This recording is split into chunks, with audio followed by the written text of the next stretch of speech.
मुसलसल बहरान के शिकार मुल्क पाकिस्तान का आइन मौजूदा मुश्किल सूरत हाल से निकलने के लिए किसी मुल्की इदारे को सालिस बन जाने की इजाज़त नहीं देता।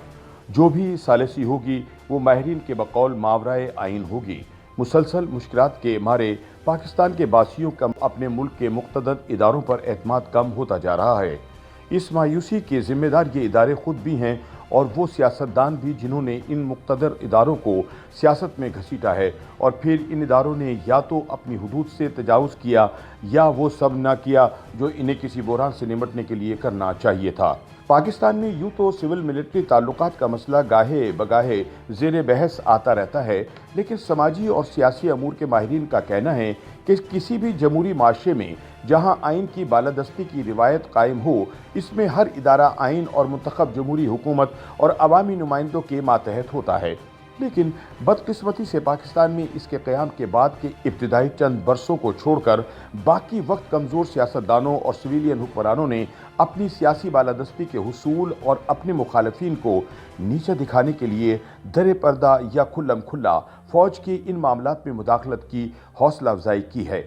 जनरल अयूब का कमांडर इन चीफ होने के साथ वजीर दिफा मुकर्रर किया जाना, भुट्टो के खिलाफ तहरीक के दौरान फ़ौज से बाकायदा मदद की अपील करना और हालिया दिनों में फ़ौज की जानिब से बार बार ये कहे जाने के बावजूद कि इसका सियासत से कुछ लेना देना नहीं है, फ़ौज की हिमायत और मुखालफत में बयानात का आना, ये सब कुछ सियासी इदारों के किरदार को उजागर करता है। सियासतदान और फ़ौज मुल्क में आमरीत के ज़िम्मेदार करार दिए जाएं तो अदलिया ने भी तो आइन के बरक्स मार्शल को नजरिया ज़रूरत के तहत कबूल किया, बल्कि एक फ़ौजी हुक्मरान को तो वो सब कुछ करने की इजाज़त भी दे दी जिसकी दरख्वास्त भी नहीं की गई थी।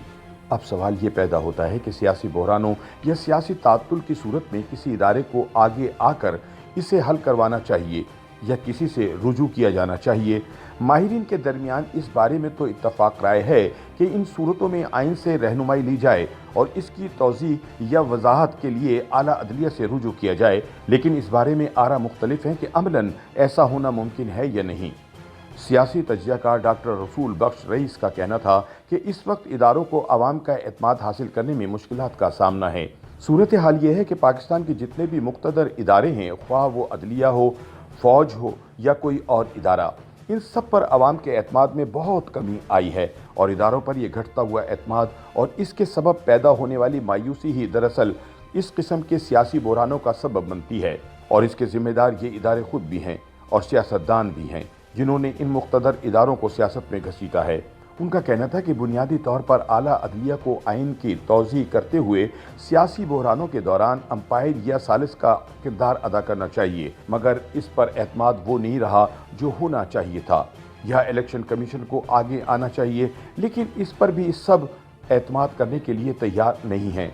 लिहाजा ले दे के एक फ़ौज का इदारा ही बचता है जो अपनी ताकत और इख्तियार की बदौलत कोई रोल अदा कर सकता है। अदलिया का मौक़िफ़ यह है कि वो आइन और कानून के मुताबिक फ़ैसला करती है और इसका सियासत से कोई ताल्लुक़ या वास्ता नहीं है।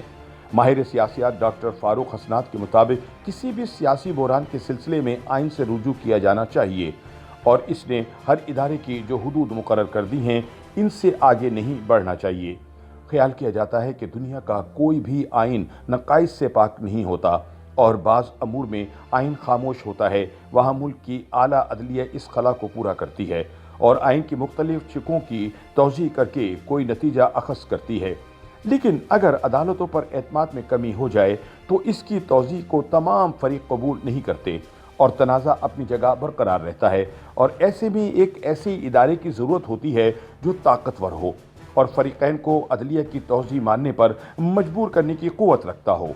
और पाकिस्तान में तज्ज़ियाकारों के मुताबिक ऐसा वाहिद इदारा फ़ौजी है जो तनाज़े के हर फरीक को इस तौज़ीह को मानने पर मजबूर कर सके। ताहम डॉक्टर फ़ारूक हसनात का कहना था कि सुप्रीम कोर्ट वाहिद इदारा है जो पाकिस्तान के जारी सियासी बहरान को हल करवाने के लिए अंपायर का रोल अदा कर सकता है, नए इलेक्शन के अहकामात दे सकता है और अपने अहकामात पर अमल दरामद कराने का फ़ौज को भी हुक्म दे सकता है। काजी मुबीन सुप्रीम कोर्ट के वकील और आइन के माहिर हैं। उनका कहना था कि इस वक्त पाकिस्तान के आइन के मुताबिक सुप्रीम कोर्ट समेत ऐसी कोई अथॉरिटी मौजूद नहीं है जो इस बहरान के हल के लिए मुदाखलत कर सके। اس آئینی ترمیم سے پہلے جس کے ذریعے صدر کے اسمبلیاں توڑنے کے اختیارات کو سلب کر لیا گیا، صدر مملکت امپائر کا رول ادا کرتے ہوئے اسمبلیاں توڑ کر نئے انتخابات کرا کے بحران کو حل کر سکتے تھے۔ اب وہ یہ بھی نہیں کر سکتے۔ البتہ اب سپریم کورٹ صدر سے کہہ سکتا ہے کہ وہ ایکٹ کریں اور سپریم کورٹ کی ہدایت پر عدالت سے رجوع کر کے اس کی اجازت سے اسمبلیاں توڑ کر انتخابات کے لیے الیکشن کمیشن سے کہہ سکتے ہیں۔ گویا آئین میں اس قسم کے بحران سے نکلنے کے لیے کوئی شق یا گنجائش موجود نہیں۔ جو بھی ثالثی ہوگی وہ ماہرین کے بقول ماورائے آئین ہوگی اور وہ کارروائی سپریم کورٹ کے فیصلے یا حکم پر ہی ہو سکتی ہے، جس کی آگے چل کر ایک قانونی حیثیت بن جائے گی۔ بہت سے تجزیہ کار بھی تواتر سے اس جانب اشارہ کرتے آ رہے ہیں کہ اگر عمران خان حکومت پر دباؤ رکھیں گے اور معاشی سرگرمیاں ماند پڑتی رہیں گی، ایسا وقت بھی آ سکتا ہے کہ پاکستان کی فوج کو ہی متحرک کردار ادا کرنا پڑے گا۔ کم از کم وہ تحریک انصاف اور حکمران اتحادی جماعتوں کو ایک میز پر لا کر گفتگو کے ذریعے آگے بڑھنے پر مجبور ضرور کر سکتی ہے۔ فی الحال اس بارے میں کوئی حتمی رائے قائم نہیں کی جا سکتی۔ شاید اسی خیال کے پیش نظر چند روز قبل جہلم میں جلسہ عام سے خطاب میں تحریک انصاف کے رہنما سابق وفاقی وزیر فواد چودھری نے اعلانیہ کہا کہ جہلم کے عوام مطالبہ کرتے ہیں کہ ملک کی حفاظت کے ذمہ دار چوکیدار نئے انتخابات کروائیں۔ YouTube پر گوگلی نیوز دیکھنے کے لیے youtube.com کی سرچ بار میں googly news T V type کریں۔ گوگلی نیوز کے پیج پر سرخ رنگ کے سبسکرپشن والے بٹن پر کلک کرنا نہ بھولیے۔ YouTube پیج پر اپلوڈ ہونے والی ویڈیوز سے باخبر رہنے کے لیے بیل آئیکن پر کلک کیجیے۔ آپ کو ہر نئی ویڈیو کے بارے میں نوٹیفیکیشن موصول ہو جائے گا۔